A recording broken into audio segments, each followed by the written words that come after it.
आज आपण मऊ लुसलुशीत प्रत्येक दाणा मोत्यासारखा वेगळा असलेली साबुदाण्याची खिचडी बनवणार आहोत. साबुदाण्याची खिचडी बनवण्यासाठी लागणार आहे आपल्याला साबुदाणा. हा साबुदाणा 3 वाट्या साबुदाणा मी 2 पाण्याने धुतला आणि रात्री साबुदाणा बुडेल इतपतच पाणी टाकलेलं आहे. त्यानंतर आता सकाळ झालेली आहे आणि हा साबुदाणा मी नाश्त्यासाठी बनवत आहे. तर पहा, एकदम असा मोकळा झालेला आहे साबुदाणा. असा दाबून पाहिल्यानंतर पहा, अशा प्रकारे त्याचं दबला जातोय, पीठ होतंय, एवढा छान भिजलेला आहे. एक मोठा बटाटा बारीक चिरून घेतलेला आहे साल काढून आणि पाण्यात टाकलेला आहे म्हणजे काळा पडत नाही. त्यानंतर 4 हिरव्या मिरच्या बारीक चिरून घेतलेल्या आहे, 10-12 कढीपत्त्याची पानं आणि अर्धा चमचा जिरे, 1 वाटी भाजून घेतलेल्या शेंगदाण्याचं कूट आहे, सालीसहित घेतलेलं आणि थोडं जाडसर भाजलेलं आहे. त्यानंतर याच्यातील तूप यूज करणार आहे आणि 1 मोठा चमचा मीठ घेतलेलं आहे. कढई छान गरम, 1 मोठा चमचा तूप टाकायचं की जिरे, कढीपत्ता आणि मिरची टाकायची.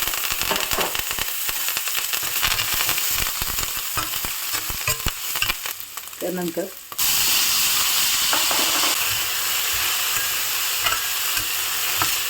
त्यामध्ये थोडंसं मीठ टाकायचं म्हणजे बटाटा हा लवकर शिजतो.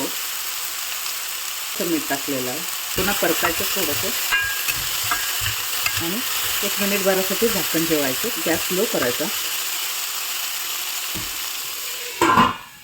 म्हणजे बटाटा आपला थोडासा शिजेल.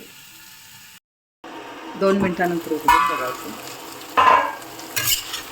बघा, छान बटाटा शिजलेला आहे. चेक करून पाहूया आपण.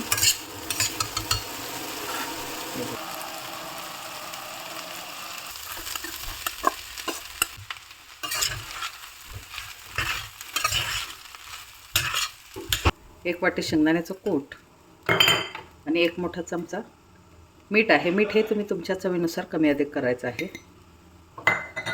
आणि आता हे सर्व मध्यम गॅसवरती छानपैकी परतून घ्यायचं.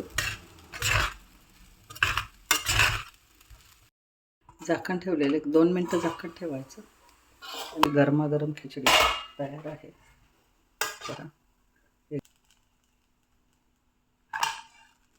पाहू शकत असाल, प्रत्येक दाणा वेगळा आहे.